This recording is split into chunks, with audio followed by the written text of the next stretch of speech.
Hi guys and welcome back to my channel. So এই vlogটা একটু weird because এটা আমি vertically horizontally কিভাবে shoot করেছি আমি নিজেই জানি না আর কেনই এরকম ভাবে shoot করেছি আমি তাও জানি না. So basically হঠাৎ করে প্ল্যান হয়েছিল যে চলো তারাপীঠ যাই আর মানে লিজিট যেন মাই ডেকে পাঠিয়েছিল. হঠাৎ করে সেদিনে মনে হলো যে উইকেন্ড আছে তো চলো সবাই মিলে চলে গেলাম আমরা তারাপীঠ. ড্রাইভ করেই যাচ্ছিলাম. ইউজুয়ালি আমরা আজকাল যেখানে যাই ড্রাইভ করেই যাই বিকজ অন্যভাবে আর যেতে একদমই ইচ্ছা করে না. তার মধ্যে এই সব রাস্তা মানে এইগুলো মিস করতেই আর ভালো লাগে না. তা যাই হোক প্রথমেই আমরা ডিরেক্টলি তারাপীঠে চলে যাইনি. আমরা ভাবছিলাম যে 51 পীঠের মধ্যে একটা অন্যতম পীঠ হচ্ছে কঙ্কালীতলা. তো সেই কঙ্কালীতলা দেখে তারপরে আমরা যাব. তো এই মাঝখানে আমরা শান্তিনিকেতন বিশ্বভারতী সব দেখে তারপরে আমরা যাচ্ছিলাম.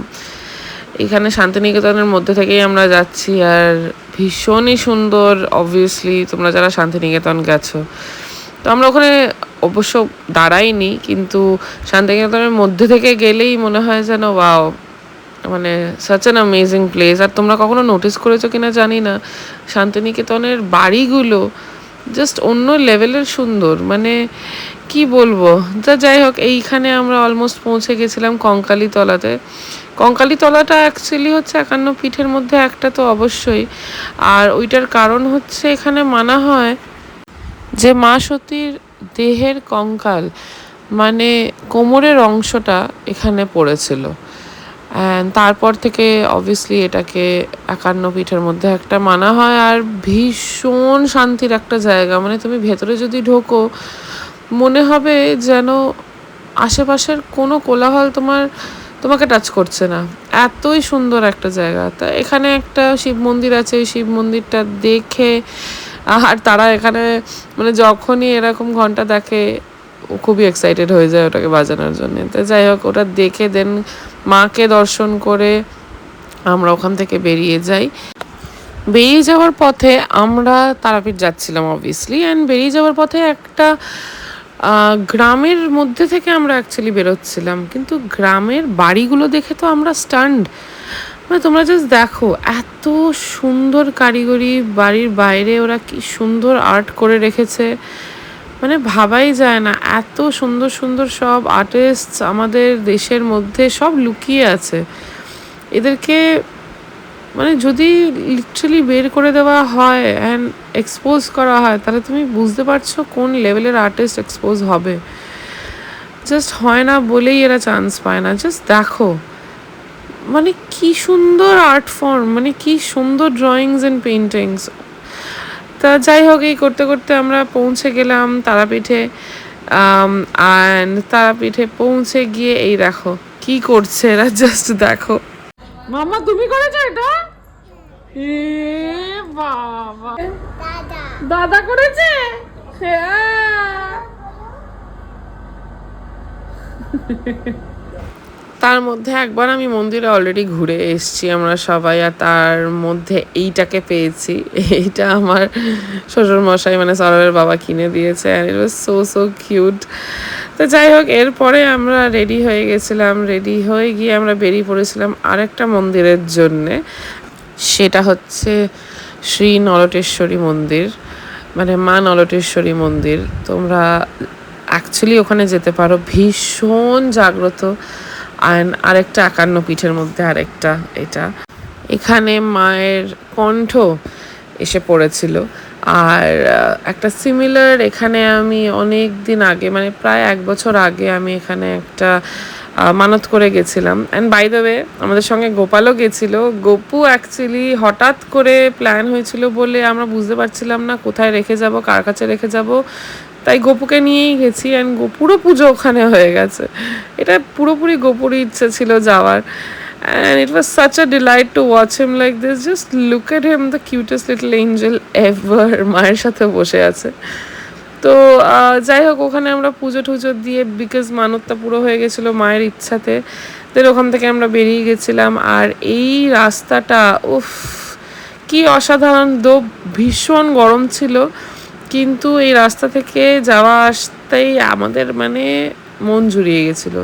রাস্তাটা জাস্ট দেখো তোমরা. মানে এত সুন্দর, এত কামিং একটা রাস্তা। এখান থেকে আমরা চলে যাচ্ছিলাম মা মৌলিক্ষার মন্দিরে।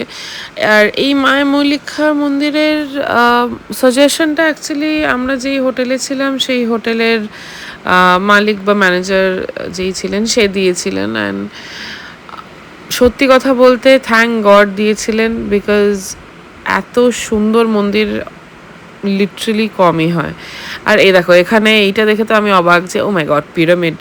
তারপর দেখছি না, এইটা হচ্ছে রাস্তা বানানোর যেই পাথরগুলো লাগে সেই পাথরগুলোর অনেক অনেক এখানে প্রচুর ফ্যাক্টরিজ।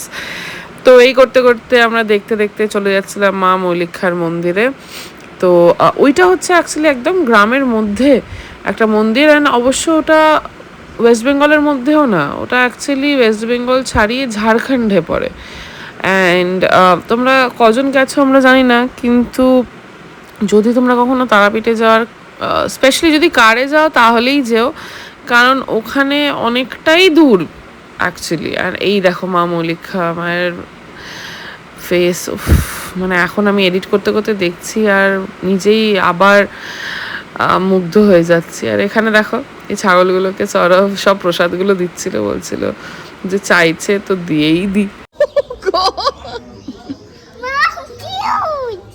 কিউট, দে ওকে, করিস না, দিয়ে দে, জ্বালাচ্ছে।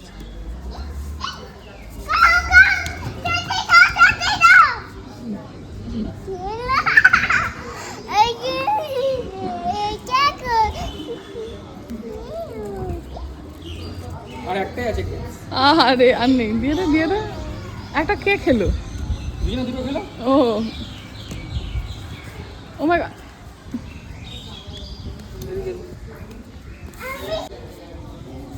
আর নেই, শেষ।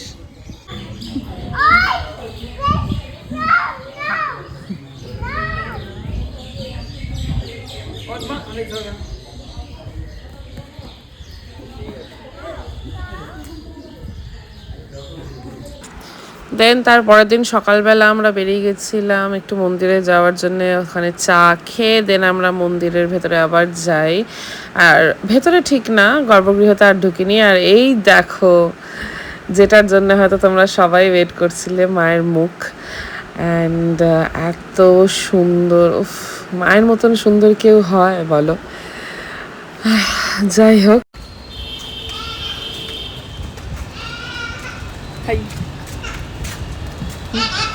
তো যাই হোক ওখানে দুদিন থেকে দেন আমরা বেরিয়ে গেলাম। এখানে আমরা খাবার খেয়েছিলাম থেমে আসার টাইমে। অ্যান্ড তারপরে এই যে শক্তিগড়ে দাঁড়িয়ে আমরা দুজন মিলে কোল্ড ড্রিঙ্ক খাচ্ছিলাম অ্যান্ড আরও অনেক কিছু খাবার টাবার খেয়ে দেন ওখান থেকে আমরা বাড়ি পৌঁছে গেছিলাম। আর এইবারের ট্রিপটা দুদিনেরই ছিল জাস্ট, বাট ভীষণ সুন্দর আর ভীষণ ভালো ছিল। And we all enjoyed very much. And এখানে দেখো শক্তিগড়ের ল্যাংচা তো খুবই ফেমাস, আর আরও মিষ্টি ছিল এখানে, দ্বারা তোমাদের দেখায়। এই দেখো কত মিষ্টি। এই দেখতে দেখতে দেন আমরা বাড়ি চলে গেলাম। So yes, thank you so much for watching the vlog guys. I hope you enjoyed it. And তোমরা যদি চাও আমাকে কন্ট্যাক্ট করতে পারো for any kind of information, আমি সব প্রোভাইড করে দেবো। Thank you so much again for watching guys. I hope you have a good one. And চলো টাটা, এরপর আমি আরও একটা vlog পোস্ট করব, so সেটাও দেখে নিও। Thank you so much. You all have amazing peace.